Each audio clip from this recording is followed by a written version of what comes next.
정말 이 사연을 쓰려고 몇 번이나 타자를 쳤다가 지웠다가 했는지 모르겠어요. 저에게는 믿을 수 없는 일이기도 했고, 이것을 제가 이야기하고 다녀도 되나 싶을 정도로 경악스러운 사건이기도 했으니까요. 세상에 이런 일이 있을 수 있나 싶을 정도로 시사 프로그램에서 다뤄야 한다고 생각할 만큼 크나큰 사건이기도 했어요. 제 인생을 송두리째 흔들어 버렸고, 정말 이 사건 이후 몇 년 동안은 밥을 먹는 게 힘들 정도로 우울함도 찾아왔고 마음이 크게 아팠으니까요. 하지만 지금은 새 출발을 하기 위해 전부 다 털어버렸고, 그 다짐을 여러분들께 나누고자 하는 마음에서 타자를 치게 되었어요. 제 이야기를 들으시고 많은 분들이 분노하실 수도, 저처럼 가슴 아파하실 수도 있을 것 같아요. 여러분들이 저에게 공감을 해주시길 바라면서 사연을 올려봅니다. 요즘은 결혼이라는 것이 필수가 아니라 선택인 시대라지만, 제가 결혼을 할 당시만 해도 여자 나이 30이 넘어가면 노처녀다, 시집 못 간다 소리를 들었어요. 물론 그때도 그 전 시대에 비하면 많이 유해진 거라고 하긴 하지만, 다들 20대 후반이면 죄다 시집 장가를 가던 시기였었죠.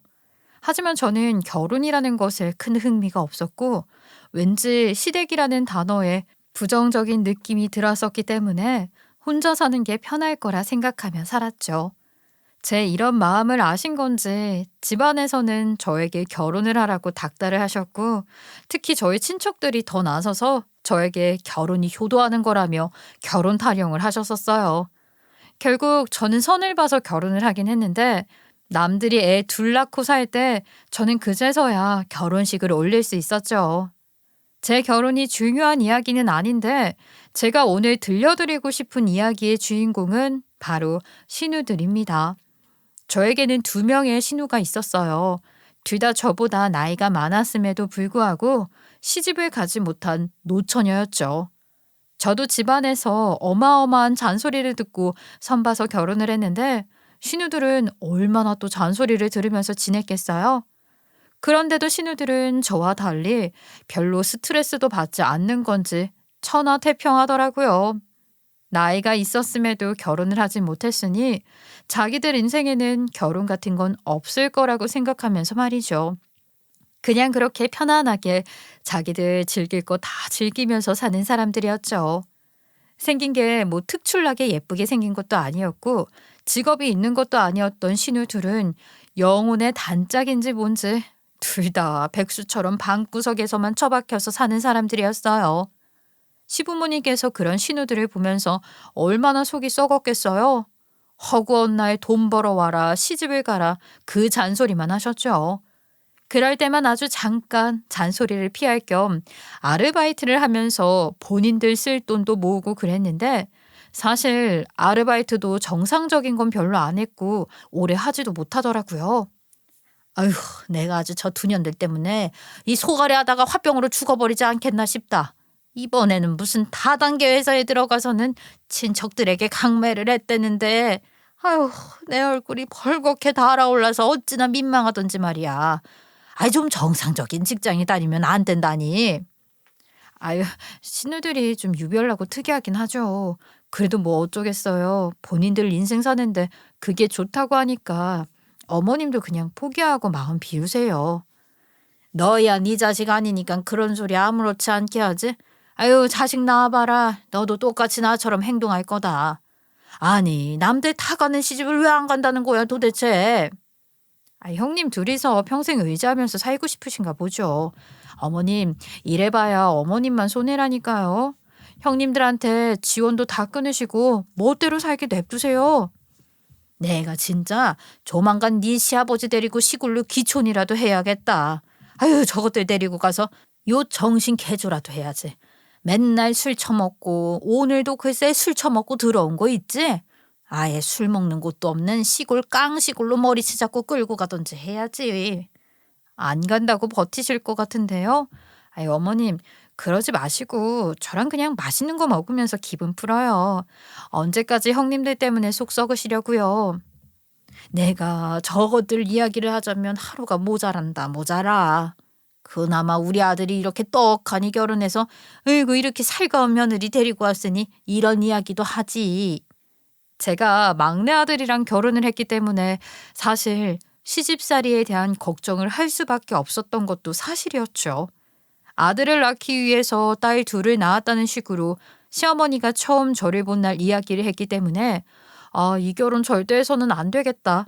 지금이라도 도망가야겠다 생각했거든요. 하지만 제 예상과는 전혀 다르게 우리 시부모님께서는 아주 착하신 분들이셨고 제가 불편해할까봐 전화조차 하지 않으시는 분들이었어요. 가끔 이렇게 신우들 문제로 속이 썩어 문드러질 때만 저를 불러내서 신세한탄을 하는 게 전부였죠. 저는 그런 시부모님의 마음을 조금 더 헤아리고 싶어서 일부러 더 자주 찾아뵙고 시간을 보내곤 했었어요. 시댁에 가면 답도 없는 신우들이 있다는 게 조금 마음에 걸려지만 가끔은 방에서 아예 나오지 않아서 얼굴도 못 보고 가는 때가 있었던지라 그냥 편안하게 마음 먹기로 했죠. 그래도 우리 아들이라도 결혼을 해서 다행이지. 내가 우리 아들까지 장가를 못 갔으면 아마 죽어서도 눈 못 감았을 거야. 에휴, 게다가 며느리가 얼마나 착하고 순수한지. 내가 너 아니었으면 이미 화병에 걸렸겠다. 우리 아들이랑 결혼해줘서 정말로 고맙다. 늘 저에게 고마워하시면서 뭐 하나라도 더 쥐어주고 싶으셔서 안달이 나신 분처럼 굴었기 때문에 저도 진심을 다해서 시어머니에게 최선을 다했죠. 게다가 제가 살림을 어떻게 하던지 간에 잔소리를 한 번도 하신 적이 없기 때문에 더더욱 따르고 좋아했을지도 모르겠어요. 저는 시부모님과 좋은 사이를 유지하면서 비록 오래 보고 결혼한 것은 아니었지만 남편이랑도 정 붙여가며 오순도순 살고 있었지요.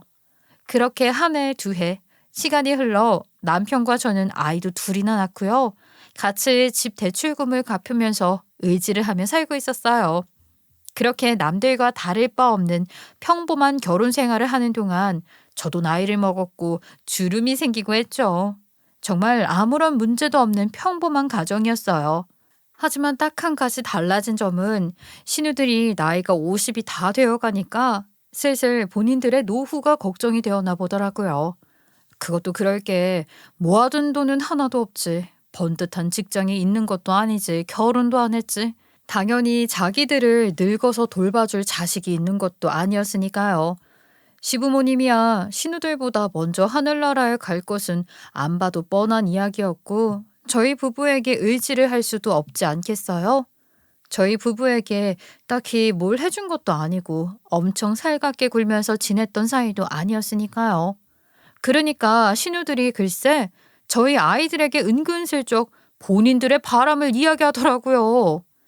예, 너네는 우리한테 하나밖에 없는 조카들이니까 말이야. 나중에 꼬모가 하늘나라에 가면 너네가 장례 치러주고 해야 하는 거 알지? 그렇지. 우리가 자식이 있어 뭐가 있어. 우리 조카들밖에 없으니까 너네가 나중에 고모들 늙어서 힘없으면 용돈도 챙겨주고 자주 들여다보고 해야 한다. 내가 이래서 우리 조카들이 이뻐하지. 말 안 해도 척척할 거 다 아는데. 그래도 미리미리 말해두는 거야. 제 자식들이 그래봐야 초등학생인데 붙잡아두고는 나중에 자기들 노후를 책임져라, 장례 치러줘라 하는데 어느 부모가 열이 안 받겠나요? 초등학생들 데리고 세뇌라도 시키는 것처럼 이야기를 하는데 시어머니가 왜 화병에 걸리려고 하는지 10분 이해가 가더라고요. 그래요. 한두 번 말하는 거면 그냥 장난이겠거니 하고 넘어가겠는데 무슨 눈이 마주칠 때마다 그런 이야기를 하니까 저도 짜증이 확 올라왔어요. 형님들, 애들한테 무슨 소리를 하시는 거예요? 아직 나이 50도 안 됐는데 그런 걱정은 나중에 하시고 형님들에게도 좋은 짝이 나타날지 어떻게 알아요? 어머님께서도 걱정이 이만저만이 아닌데 지금이라도 취직해서 노후자금 마련하셔야 하는 거 아니에요? 형님들 적금 통장도 없죠? 청약 통장은 있어요? 웃긴다 웃겨. 지금 당장 통장 잔고가 100만 원도 안 되는데 우리가 뭔 청약 통장을 무슨 수로 만들어. 그거 매달 1,000원씩 내도 되는 거야? 우리는 뭐 나이 들어서 옳게 내가 잘 돌봐주면 되는 거지. 그리고 애들한테 농담도 못해. 아이 그냥 하는 소리지. 우리가 무슨 애들 등골이라도 빼먹을까 봐. 아이고, 우리 엄마가 저렇게 두 눈 부릅뜨고 있는데 퍽이나 그러겠다. 아유 옳게도 눈 풀어. 화내지 말고. 은근슬쩍 저에게 핀잔을 주듯이 이야기를 하는데 더 말을 했다가는 싸움이 날 것 같아서 저도 그냥 참고 넘어갔죠. 그렇게 몇 개월이 지나고 시부모님께서 저희 부부와 신우들을 불러다가 이야기를 하셨어요. 우리가 계속 귀촌 생활하는 걸 꿈꾸고 있었다는 거 아니 니들도 알지? 이번에 이 집을 사겠다는 사람이 나타나서 집 팔기로 했다. 집 판 돈으로 시골에 가서 작게 텃밭이나 꾸리면서 너네 엄마랑 오순도순 살아보려고 하니까 그런 줄 알아. 이제 나이 먹어서 그런 건지 이렇게 시끄러운 도시에서 정신없이 살고 싶지도 않다. 물 좋고 공기 좋은 곳 가서 노 보내려고 하니까 말리지 마라. 사실 시부모님이야 계속해서 귀촌 이야기를 꺼내셨었기 때문에 저와 남편은 고개를 끄덕이면서 준비 잘 하시라고 말을 했죠. 그런데 신우들은 여태 시부모님이 했던 말들이 본인들에게 잔소리하고 싶어서 일부러 꺼낸 말인 줄 알았었나 봐요. 갑자기 집을 팔았으니 알아서 살아라 하니까 발등에 불이 떨어지기 시작한 거죠. 당장 어디 반지하 새방이라도 구할 돈은 없지. 집은 팔렸다고 하지. 시골에는 죽어도 가기 싫지. 그때부터 시위하듯이 난리를 쳤어요. 아이 우리는 삶의 터전이 이 도시인데 갑자기 집 팔았다고 하면 어디로 가라고 하는 거예요? 적어도 우리가 살 수 있는 집 하나는 구해주고 가야지. 그 나이 먹도록 도대체 돈도 못 모으고 통장 하나 없이 어떻게 살았던 거니? 내가 답답해서 죽겠다. 너네 꼴 보기 싫어서라도 시골에 빨리 가버려야지. 아유 엄마 언니랑 나랑 둘이 알아서 잘 살아볼 테니까 그러면 조금만 지원을 해주고 가요. 얼름이라도 하나 얻어줘야지 우리도 살 수 있지. 뭐 당장 그럼 어디 기차역이라도 가서 노숙이라도 해? 엄마는 엄마 자식들이 노숙자 됐으면 좋겠어. 경제 능력이 전혀 없는 신우들이 그래도 자식이랍시고 걱정은 된 것인지 시부모님은 결국 노후자금 조금 떼어서 신우들에게 원룸을 하나 잡아주셨어요. 두 사람이 원룸에서 같이 살게 되었는데 또 무슨 보안이 중요하네, 위치가 중요하네 난리를 치더니만 조금 저렴한 투룸을 얻을 수 있는 돈으로 목 좋은 곳에 아주 작은 원룸을 얻은 겁니다. 본인들이 좋은 동네에 산다고 자랑을 하고 싶은 허영 때문이었죠. 신우들 몸집도 꽤 큰데 아주 작은 원룸에서 둘이 생활을 하게 되었으니 집이 얼마나 답답했겠어요. 한 번은 신우들이 어떻게 살고 있는지 들여다봐달라는 시어머니의 부탁 때문에 어영부영 신우들이 살고 있는 원룸에 가게 되었어요. 지음은 또 어찌나 많은지 글쎄 발 디딜 틈 하나가 없는데 이게 집인지 창고인지 구별조차 안 가더라고요. 그리고 또 청소는 언제 한 건지 아주 뽀얗게 먼지까지 앉아있는데 한숨이 절로 나오고 왜 시어머니가 그렇게 신우들 걱정을 했는지 알 것 같았어요.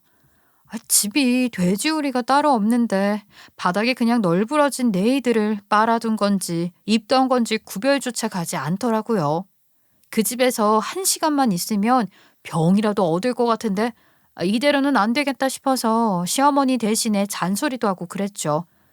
아유 형님들 나이가 벌써 50을 바라보는데 집안꼴이 이게 뭐예요. 필요 없는 것들은 좀 버리고 정리도 좀 하면서 사세요. 이래가지고 집에 누구라도 초대를 하겠어요? 아유 진짜 형님들 제발요. 아니 집이 작아서 그런 걸 어떻게 해. 우리도 정리할 공간이 충분하면 이렇게 비좁게는 안 살지. 정말 집이 작아서 숨도 못 쉬겠어. 무슨 고산증 걸린 사람들처럼 숨이 턱턱 막힌다니까. 그거는 환기를 안 해서 그래요. 제발 창문도 좀 열고요. 화장실에 저 머리카락도 제발 좀 치우시고요. 제가 일일이 말을 해드려야 해요. 아유 옳게 가르치려 들지 말고 그만 좀 해. 엄마랑 살 땐 엄마가 다 해줘서 편했는데. 아니 그래서 우리가 생각을 해봤는데 우리가 올케네 집에 가서 같이 살면 어떨 것 같아? 올케네 집 방이 3개니까 우리들이 같이 쓸 방 하나죠. 그러면 우리도 편하고 그럴 것 같은데. 형님 저희 애들 초등학생이잖아요. 성별도 다른데 각자 방 써야죠. 그리고 제가 형님들 수발되게 생겼어요. 일도 해야 하는데 싫어요. 어머님도 형님들이랑 같이 못 살았는데 제가 같이 어떻게 살아요. 아니, 가족끼리 너무 정없이 말하는 거 아니야? 우리도 돈 벌 거야. 지금 공부 중이거든. 생활비 낼 테니까 한번 생각 좀 해봐. 이 집에서 살다가는 진짜 병이라도 걸릴 것 같다니까. 정말 반주하라도 좀 큰 집으로 갔었어야 했나 싶다. 형님들이 해봐야 단기 알바 뛰는 게 전부면서 무슨 생활비를 내겠어요, 매달. 몇 달 내다가 그냥 얹혀 살고 싶다는 심보겠죠. 제가 형님들 마음 모를 것 같아요? 전 싫으니까 두 번 다시 이야기하지 마세요. 어머, 옳게 진짜 듣자하니 말이 너무 심하네. 누가 보면 우리가 아랫사람인 줄 알겠어? 우리가 시집살이가 뭔지 한번 보여줘야 정신 차리겠어? 아유, 해보셔요, 한번. 저는 어머님한테 가서 일을 내요. 그러면 형님들 머리채 잡혀서 시골로 강제 귀촌하게 될걸요. 그 말에 신우들이 아무 소리도 못하고 저를 흘겨보기만 하더라고요. 저한테는 든든한 아군인 시어머니가 있었으니까 다행이었죠, 뭐. 아니, 양심이 없어도 그렇지. 어떻게 돼지우리 같은 집꼬라지를 보여주면서 저희 집에 들어와 살고 싶다고 하면 어느 누가 냉큼 오세요 하겠냐고요. 거기다가 시부모님한테 어버이날 용돈 한 번 드린 적 없는 인간들이 퍽이나 생활비를 내겠어요. 그냥 한두 달 성의 표시하고 평생 눌러붙고 싶었던 것 같은데 제가 그걸 당하겠어요? 절대로 안 당하죠. 남편에게 은근슬쩍 이야기를 했더니만 남편은 저보다 더 펄쩍 뛰면서 반대를 하더라고요. 누나들 진짜 미친 거 아니야? 절대 싫어. 누나들이 워낙 올빼미 같은 생활을 해서 밤마다 게임 소리 시끄러워 죽을 뻔했었다고. 거기다가 허구한 날 술 처먹고 새벽에 들어와서는 아무 데서나 널브져 잤는데 그 꼴을 드디어 피했더니 뭘 또 같이 살자는 말을 해. 진짜 양심 없다. 그 이야기를 신우들에게까지 그대로 했는지 신우들이 그 뒤로는 저에게 같이 살고 싶다는 이야기를 절대로 하지 않더라고요. 그렇게 또 시간이 조금 흘렀는데 어느 날 친정 엄마께서 전화를 하셔서는 요즘 걱정거리가 이만저만이 아니라고 말하시더라고요. 혹시 친정에 무슨 일이라도 생겼나 싶어서 무슨 일이냐고 물어보니까 친정엄마가 멋쩍게 이야기를 하시더라고요. 아니 글쎄, 내가 요즘 자꾸 깜빡깜빡하는 거 있지? 휴대폰을 어디다 뒀는지도 까먹고 안경을 쓰고 있으면서도 내가 안경을 찾고 있더라니까. 난 또 무슨 큰일이라도 난 줄 알았잖아요. 엄마, 그거는 나이 들면 자연스럽게 오는 증상이잖아. 너무 걱정하지 마세요. 저는 그냥 엄마를 안심시키려 웃어 넘겼죠.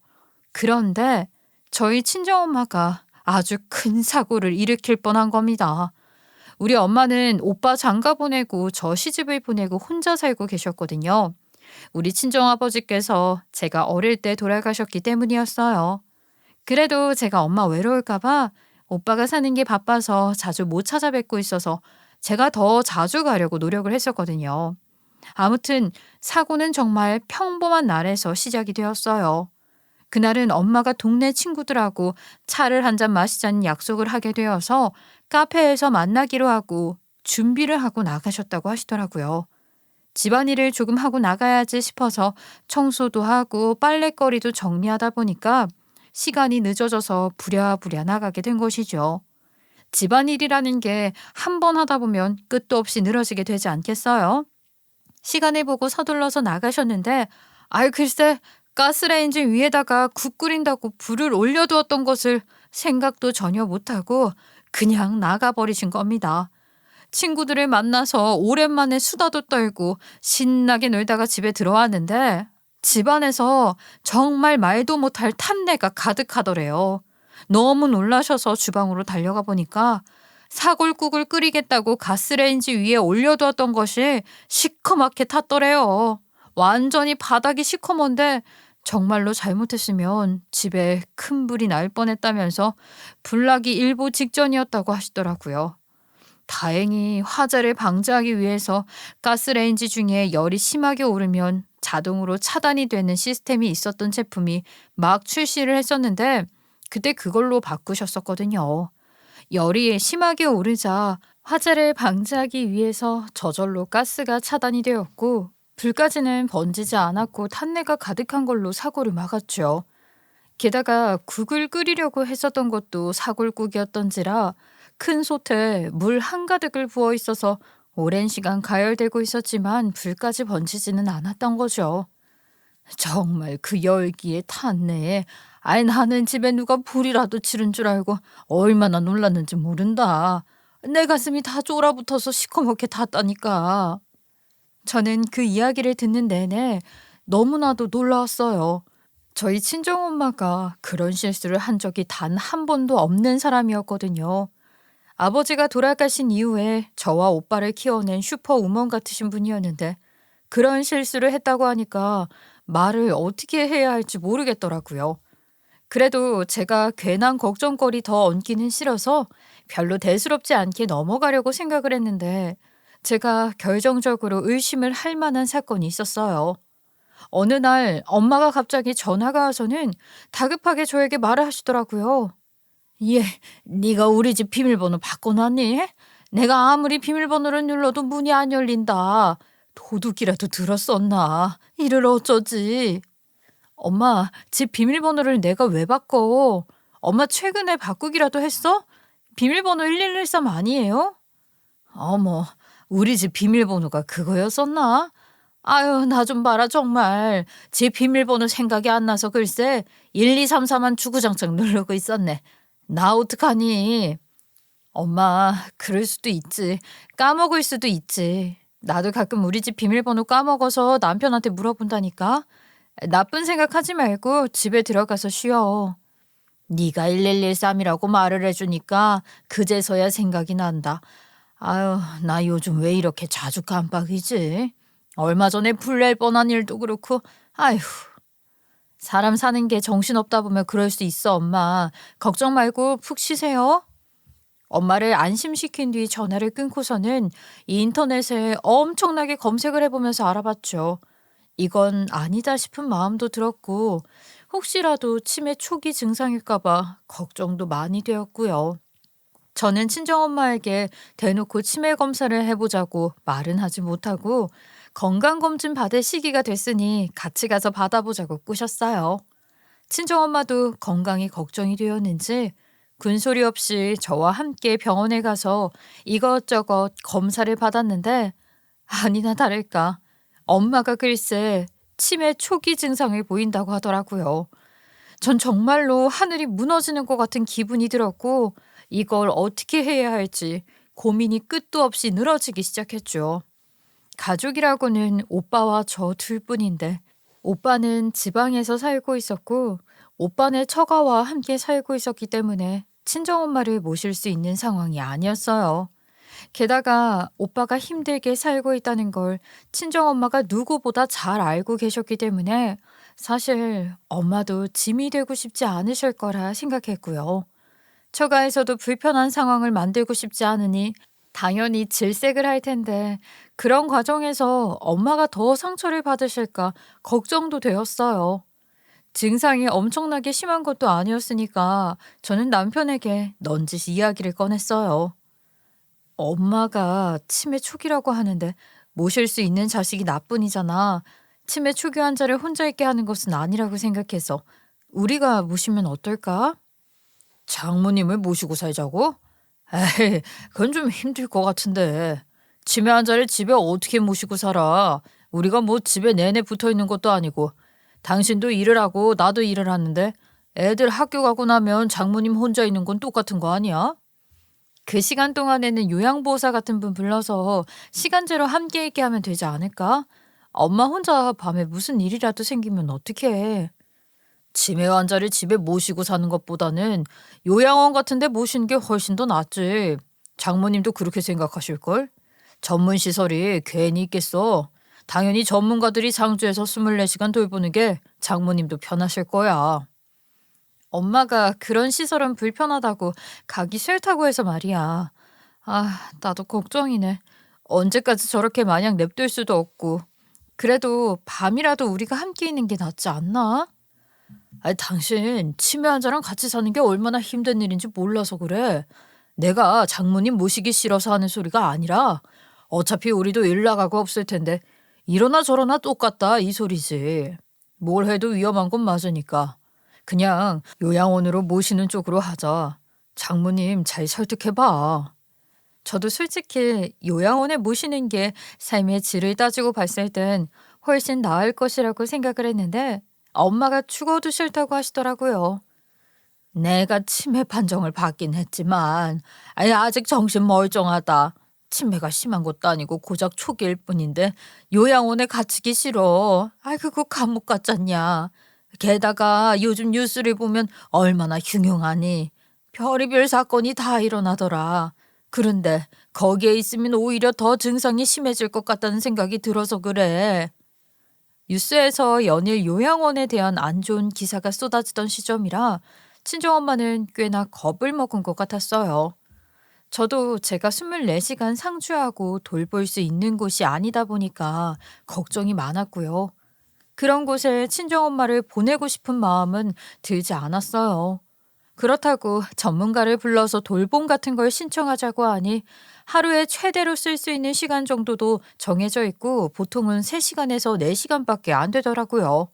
하루 종일 옆에 붙어 있을 간병인 구하는 게 쉽지 않았고 구한다 한들 값이 너무 비싸서 저랑 남편이 버는 돈으로는 엄두를 못 내겠더라고요.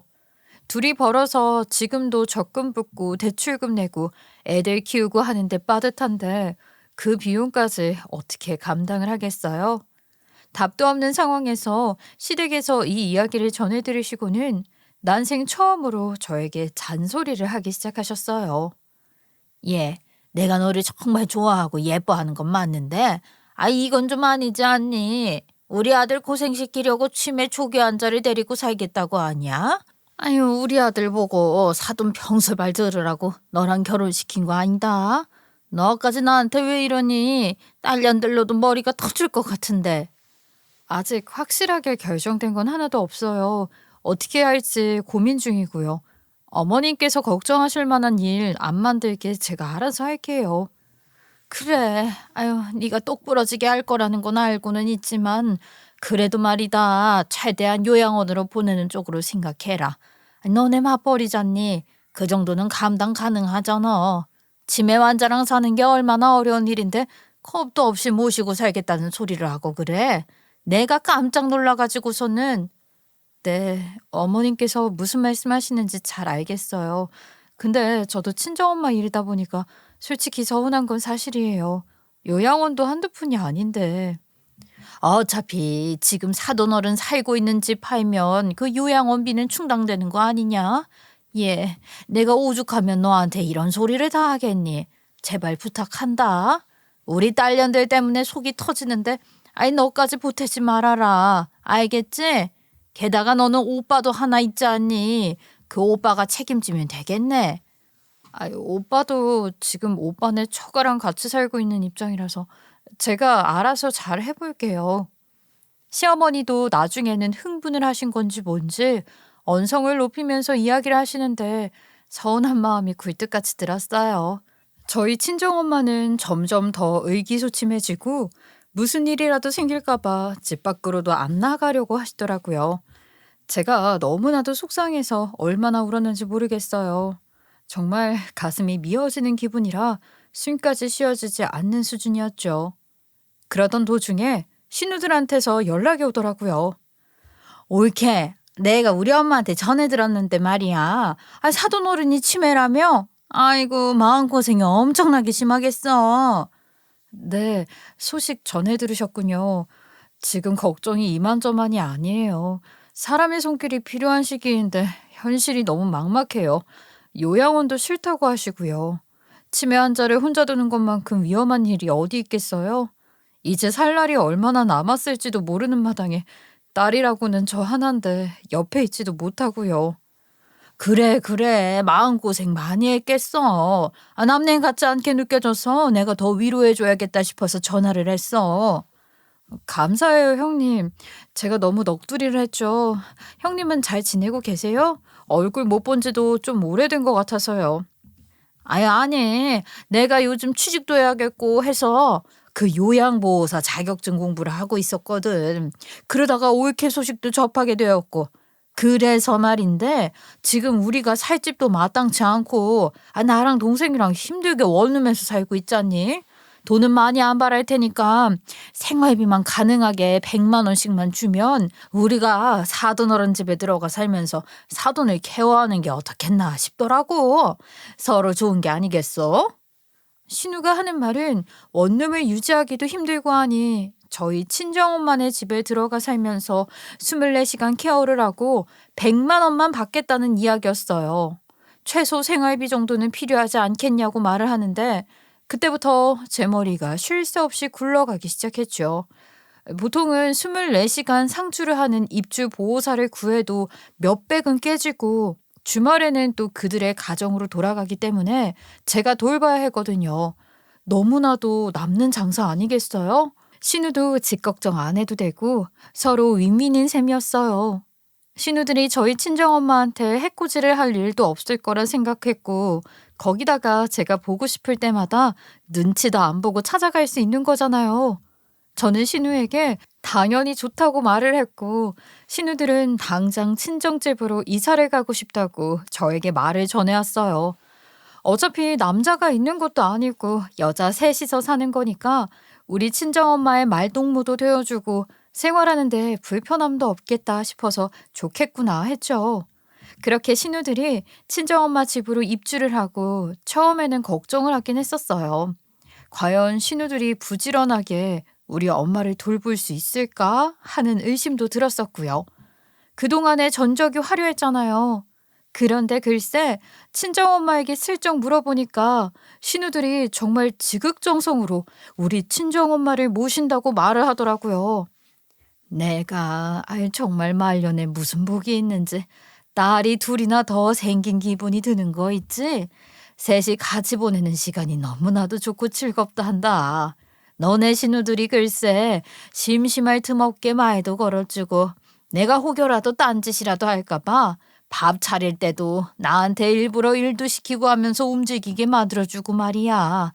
청소 같은 것도 서로 분담해서 하는데 얼마나 즐거운지 모른다. 혼자 살 때는 그냥 그 나름의 맛이 있었다고 생각했는데 역시 북적북적하게 사는 게 최고더라. 우리 형님들이 게으름의 표본이라고 생각했었는데 그렇게 부지런하게 엄마를 모신다는 말이야? 정말 상상보다 훨씬 더 잘해주나 보다. 너무 다행이다. 나는 엄마가 불편해하면 어쩌지 하고 생각했었는데. 불편하기는 무슨. 내가 사람이 그리워서 이런 몹쓸병에 걸린 건 아닌가 하는 생각이 들 정도로 요즘에 너무 행복하고 좋아. 저는 친정엄마가 무척이나 즐거워하시니까 다행이라고 생각을 했어요. 신우들은 제가 친정집에 찾아갈 때도 늘 즐거운 얼굴로 집에 있었고요. 하지만 저도 이게 얼마나 갈지 모르니까 솔직히 불안하지 않겠어요? 그렇게 한 6, 7개월이라는 시간이 지났을 즈음 제가 혹시 몰라서 가정용 CCTV를 하나 설치하기로 마음을 먹었었어요. 삶이 익숙해지니까 우리 친정엄마를 두고 신우들이 혹시 놀러 나가거나 딴짓을 할 수도 있다고 생각했거든요. 신우들을 감시하려고 하는 목적도 있었지만 우리 친정엄마가 치매 환자니까 오밤중에 엄마를 살필 수도 있고 엄마가 혹시 위급 상황일 수도 있으니까 이런저런 이유 때문에 설치를 했었죠. 신우들도 완전히 환영을 하더라고요. 기분 나빠하는 기색 하나도 없이 되려 빨리 설치를 하라고 난리였어요. CCTV를 설치하고 간혹 가다가 확인을 했는데 엄마 말대로 신우들이 참 잘하더라고요. 시간이 지나면 지날수록 우리 엄마 병세가 점점 심각해지고 있다는 게 제 눈에 보일 정도였으니까 같이 사는 신우들은 얼마나 더 잘 보였겠어요. 그럼에도 불구하고 신우들은 힘든 티를 하나도 내지 않고 저희 엄마를 알뜰하게 살피면서 참 잘 지냈어요. 엄마가 치매를 앓은 지 1년이라는 시간이 지났을 땐 엄마는 정말 자주 깜빡하시면서 본인을 자책하는 시간을 가지시는 경우가 많았고요. 3년이 지났을 때는 저를 보고도 한참 들여다봐야 생각이 난 듯 알아보시더라고요. 그러니까 저를 가물가물하게 잊어가고 계셨어요.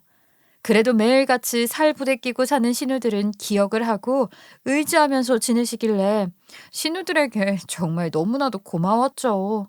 매달 100만 원이라는 돈으로 생활하기도 빠듯했을 텐데 신우들에게 미안하기도 하고 고맙기도 해서 돈을 계속해서 올려주었어요. 나중에는 제가 180만 원씩 주었고요. 신우들은 고맙다고 자기들도 편하게 잘 지내고 있다고 하더라고요. 서로에게 고마움을 느끼면서 이게 바로 가족이구나 하면서 살았어요. 아주 추운 겨울이 오고 전 정말 믿지 못할 소식을 전해 듣게 되었어요. 우리 친정엄마가 글쎄 신우들이랑 같이 붕어빵을 사러 나갔다가 내리막길에서 미끄러지면서 넘어지게 되었는데요. 머리를 돌부리에 부딪혀서 크게 다쳤다는 소식이었어요. 밤중에 시누이들에게 울면서 전화가 왔는데 전 너무 놀라서 바로 병원으로 달려갔죠. 응급실에 도착을 하니까 시누들이 엉엉 울고 있더라고요. 머리를 심각하게 다치셨고요. 내사나 다름없는 상태이기 때문에 마음의 준비를 하시는 게 좋을 것 같습니다. 환자분 나이도 많으시고요. 정색을 하고 말을 하는데 그 말은 즉슨 우리 엄마가 죽음의 문턱 앞에 있다는 이야기나 다름없는 소리였어요.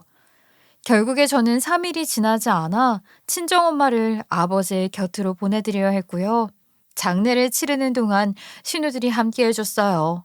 제가 정말 신우들에게 얼마나 고마웠는지 이건 은혜를 입었다고 생각을 할 정도였어요. 그동안 저희 아이들에게 했던 이상한 소리들 있잖아요. 고모의 노후를 책임져라. 이런 말을 다 까먹을 만큼 신우들에게 정말 고마웠어요. 화장터에 가기 전에 친정엄마가 생전에 아끼던 물건들을 함께 태워드리고 싶어 친정집에 가게 되었는데 횡댕구리 하더라고요. 간 김에 정리할 거 정리도 해야겠다 싶어서 집 비밀번호를 바꿔두고는 다시 장례식장으로 왔죠. 그동안은 집에 신우 친구들이 올 때도 있었고요.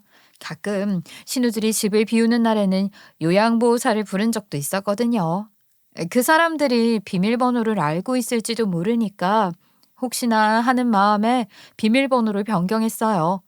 그리고 그 집에 주인이 없는데 누가 들어가겠어요? 들어갈 사람이 없으니 저도 그냥 바꿔버렸죠. 그런데 장례를 치르는 마지막 날에 첫째 신우가 저에게 인상을 팍 쓰면서 집 비밀번호를 알려달라고 하더라고요. 제가 비밀번호를 바꾸긴 했는데 지금 알려달라고요? 왜요? 거기에 우리 집 다 있는데 냅다 비밀번호부터 바꿔버리면 어떡해? 우리 물건들은 뭐 다 버리라는 소리야? 예, 죄송해요. 제가 너무 정신이 없어서 형님들 짐이 거기 있다는 생각을 못하고 바꿔버렸네요. 제가 오죽 정신이 없었으면 신우들이 같이 살고 있었다는 것만 생각하고 짐 생각은 못하고 비밀번호를 바꾼 거죠. 신우들에게 바꾼 비밀번호를 알려주고 장례식장에 지켰는데 신우들이 감감무소식이더라고요. 발인까지 다 하고 화정터에 갔는데 올 줄 알았던 신우들이 코빼기도 보이지 않아서 혹시 무슨 일이라도 생긴 건가 걱정이 되었죠. 바쁜 일이라도 있나 보다 싶어서 장례식 하는 동안 이틀이라는 시간을 함께 있어 주었으니까 그걸로 충분하다고 생각을 했어요. 친정엄마 마지막 가는 길까지 잘 보내드리고 저는 집으로 돌아왔어요. 친정집을 정리해야 한다는 사실을 알고는 있었지만 도무지 엄두가 나지 않더라고요. 친정집에 가면 찬 공기만 가득할 텐데 엄마가 정말 하늘로 떠났다는 게 실감이 날 것 같고 눈물이 펑펑 쏟아질 것 같았거든요. 며칠을 그냥 멍한 상태로 지내다가 남편이 저에게 넌지시 말을 하더라고요. 많이 힘들겠지만 시간이 지난 다음에 정리를 하려면 더 가슴 아플 수도 있어. 그냥 지금 빨리 장모님 짐 정리하는 게 마음고생 덜하는 걸지도 몰라. 그 말에 저도 용기를 내서 친정엄마 집으로 찾아갔고요. 심호흡을 하고 현관문을 열었는데 글쎄 집안에서 깔깔거리는 웃음소리가 들리더라고요.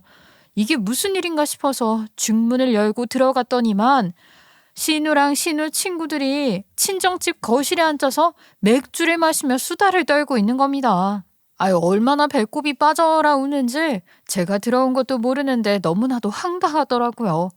신우가 분명히 짐을 빼겠다고 집 비밀번호를 알려달라고 했었는데 아예 눌러붙은 사람인 것처럼 친구들까지 불러 모아서 잔치를 하고 있었으니까요. 제가 황당한 얼굴로 그들이 먹고 노는 걸 지켜보고 있으니까 신우 친구가 저를 발견하고는 깜짝 놀라서 소리를 질렀어요. 그 바람에 신우들까지 전부 저를 쳐다보는데 제가 표정 관리가 안 되더라고요. 제가 아무 말도 없이 저승사자꼴로 서 있으니까 신우 친구들이 눈치를 보면서 하나둘 집에 가보겠다며 일어났어요. 신우들은 벌겋게 얼굴이 변해서는 잔뜩 취한 꼴로 더 놀다 가라고 친구들을 붙잡고 있었고요. 지금 이게 뭐 하는 짓이에요? 당장 치우시라고요. 여기 우리 엄마 집인데 형님들이 뭔데 자리를 차지하고 이러고 있냐고요. 뭔 소리야? 이 집 우리가 쓸 건데. 그냥 그렇게 알고 있어. 사돈 어르신도 자기가 하늘나라 가게 되면 우리 보고 여기서 지내라고 했어. 아직 상속 문제도 남아있고 한데 뭘 이 집에 눌러붙겠다는 소리를 하고 그러세요. 저 이거 전부 다 정리할 거니까 빨리 짐 빼서 나가세요. 아니, 사돈 어른이 우리 보고 쓰라고 했다니까. 올케가 뭔데 나가라 말아야. 이 집 주인이 우리 보고 쓰라고 했는데. 치매 노인이 무슨 말을 못하겠어요. 정신이 오락가락한 마당에. 법적으로 제 집이 될 거니까 형님들은 아무런 의견도 낼 수가 없다고요. 우리 엄마 집 내가 정리하겠다는데 누가 와서 감나라 배나라야. 올케 진짜 웃긴다. 그동안 우리를 이용해 먹을 대로 다 이용해 먹고. 이제 와서 쏙 버리겠다는 거야? 뭐야 진짜. 장난해? 저도 그렇게 따지면 여태까지 형님들 지낼 곳 제공했죠. 생활비도 지원했잖아요. 심지어 저희 엄마 병원비도 제가 다 따로 드렸고요. 근데 뭘 감나라 배나라예요. 형님들이 먼저 집만 쓰게 해달라고 했으면서 제가 요구하는 건 다 들어드렸잖아요. 여태 고마웠던 마음이 한순간에 사라지더라고요. 아무리 자기들이 희생을 했다고 쳐도 집을 달라고 하는 건 오바잖아요. 아니 올케, 사돈이 우리 보고 지내라고 했다니까. 진짜 이거 말이 안 통하네. 사돈이 있을 때 이야기했어야 하는 건데 우리도 억울하다 억울해. 증거 있어요? 우리 엄마가 형님들 보고 살으라고 했다는 증거 있냐고요. 뭐 녹음이라던가 그런 것도 없으면서 당연히 거짓말이라고 생각하죠.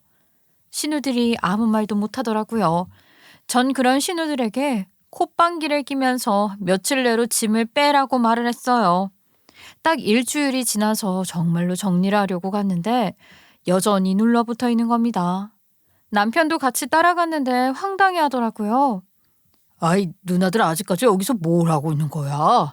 여기서 이러고 있지 말고 정 오갈 데 없으면 부모님 집으로 가면 되잖아. 도대체 이게 무슨 민폐냐고. 동생이라는 게 확실히 그냥 누나 쫓아낼 생각이나 하고 있어. 내가 말했지. 거기는 시골이라서 우리가 살 수 있는 환경이랑 거리가 멀다니까. 사람이 서울에 살아야지.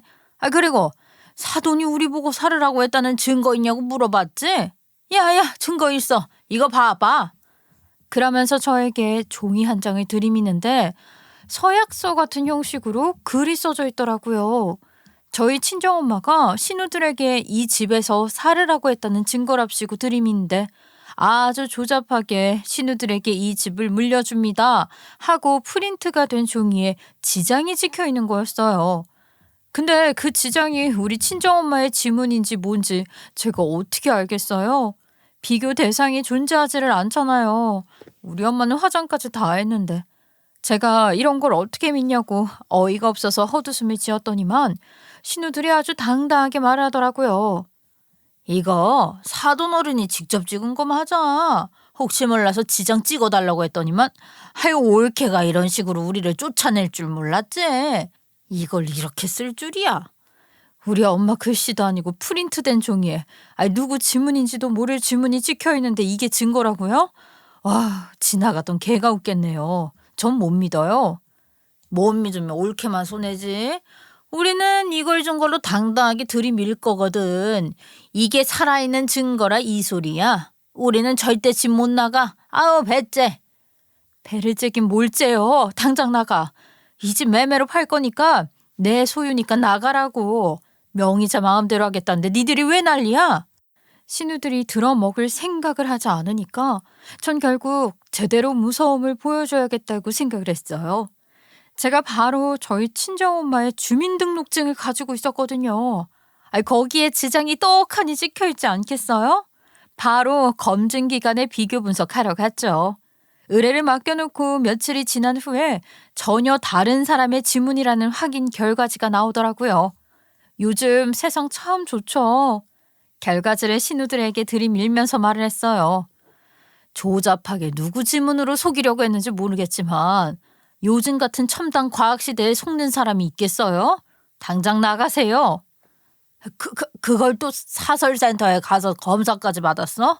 이야, 올케 진짜 무서운 사람이다.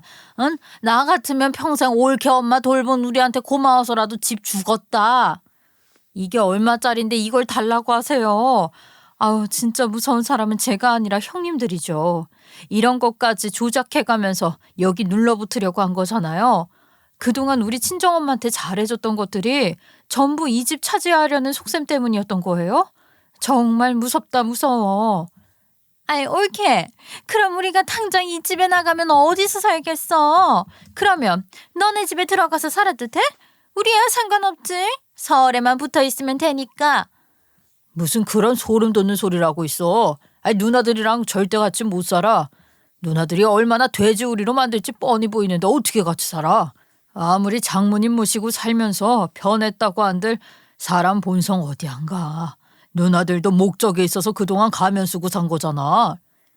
예, 말 섭섭하게 한다 진짜. 목적은 무슨 목적? 그럼 우리가 애초에 사돈어른 모시겠다고 한 게 이 집 얻어내려고 했다는 거야 뭐야? 그거야 내가 모르겠고 부모님이 작게 농사 짓고 사는 건 알지. 모를라나. 하긴 시골에 한 번도 간 적 없는데 어떻게 알겠어. 그거 일손 모자란다고 하니까 가서 일이나 돕고 개가천선이나 하고 와. 어휴 뻔뻔하기는. 평생 도시에서만 살았던 우리가 그런 짓을 어떻게 해. 아우 난 죽어도 못해. 그러니까 우리는 여기서 살 거야. 똑같은 소리 여러 번 반복하기도 지겨워 죽겠어요. 당장 짐 빼세요. 아니면 내가 이삿짐 센터 불러서 짐 빼버릴 테니까. 그동안 우리가 여기 살면서 병간호를 얼마나 열심히 했는데 이딴 식으로 나온다는 거야? 우리도 집은 충분한 거 아니야? 사돈 어른이 우리가 더 딸 같다고 했어. 그런 개소리를 하면서 버티는데 정말로 미치겠더라고요. 그리고 신우들이 자기네들이 모셨다고 하는데 웃기는 게 무일푼으로 모셨냐고요. 저한테 돈까지 다 받아갔잖아요. 그런 인간들이 어떻게 모셨다는 소리를 할 수가 있는지 남편이랑 저랑 내용 증명도 보내고 별짓을 다 해봤지만 씨알이 안 먹혔어요. 골머리를 썩으면서 시부모님에게까지 도움을 요청하고 신우들이 몰래 비밀번호까지 바꿔버려서 경찰을 불러야 하나 이를 갈고 있던 와중에 뜻밖에도 보험회사에서 연락이 왔더라고요. 생각해보니까 친정엄마 장례가 다 끝났는데도 제가 그 보험금을 받을 생각을 못하고 있었던 거죠. 그런데 보험회사에서 뭔가 수상한 흔적이 있다고 하면서 빙판길에서 친정엄마가 넘어졌는데 돌부리에 머리를 박을 확률이 없는 건 아니지만 이상하다는 겁니다. 게다가 그 치매 노인이 갑자기 왜 붕어빵을 사러 나가냐면서 사기 이야기를 운운하며 수사를 좀 해봐야겠다고 보험금 지급을 미루겠다고 하더라고요. 저는 이게 뭔가 싶어서 수사가 시작된다는 말에 경찰서에 찾아갔고 물어봤어요. 저희 엄마가 이미 돌아가셨고요. 화장까지 다 끝낸 지 한 달이 다 되어가는데 보험회사에서 이상한 소리를 하더라고요. 경찰이 이것저것 조회를 해보더니만 보험회사에서 괜히 그럴 리가 없다고 하면서 공조수사를 한다고 말을 해주더라고요. 아직 수사에 대해 뭐가 나온 게 없으니까 연락이 갈 때까지 기다리라고 하더니 일주일이 지나서 연락이 왔고 전 충격적인 사실을 알게 되었어요. 빙판길에서 저희 친정엄마가 미끄러진 것은 맞는데 그게 신우가 뒤에서 밀어서 넘어진 것이었어요. 시댁이며 남편이 전부 다 그 사실을 전해 듣고서는 시어머니는 졸도했고요. 시아버지는 뒤집어지고 난리가 났죠. 신우들은 바로 혐의가 인정되어서 입건이 되었고 조사를 받게 되었어요. 알고 보니까 신우들이 그동안 우리 친정엄마랑 살면서 엄마가 가지고 있던 금부치들을 팔아서 사치를 부렸고 엄마를 꼬드겨서 통장에 있는 돈도 펑펑 쓰고 있었던 겁니다.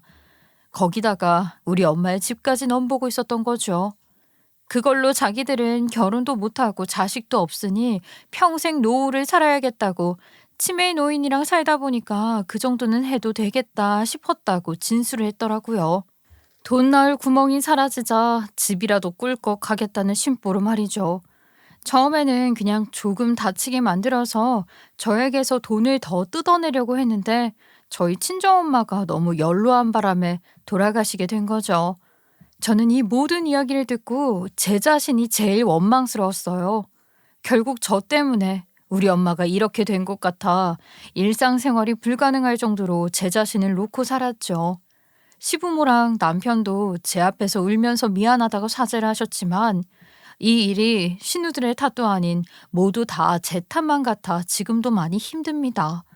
신우들은 당연히 바로 법정 구속이 되었고 형량을 받아 죄값을 치르기 위해 수감 생활을 하게 되었어요. 꽤 큰 형량이 나왔기 때문에 아마 출소를 하게 되면 다 늙어 빠진 나이가 되어 힘없이 쓸쓸한 말년을 맞이하게 되겠죠. 그들이 말했던 평생 노후는 한마디로 옥에서 보내게 된 것입니다. 저는 그 이후에 남편의 얼굴을 보고 사는 것이 지옥이었고 남편 또한 저를 제대로 대하지 못하더라고요. 시부모님도 저에게 연락 한 통 못하시고 결국에는 남편과도 이혼을 하고 말았어요. 그래서 혼자 아이 둘 키우면서 살고 있는데요. 앞으로는 저랑 아이들만 생각하면서 살아보려고 합니다. 여러분들은 저와 같은 선택과 실수를 하지 않으시길 바라며 저를 비난하시기보단 따뜻한 조언의 말씀 해주시면 감사하겠습니다. 제 이야기 들어주셔서 감사하고요. 모두 행복하시고 안녕히 계세요.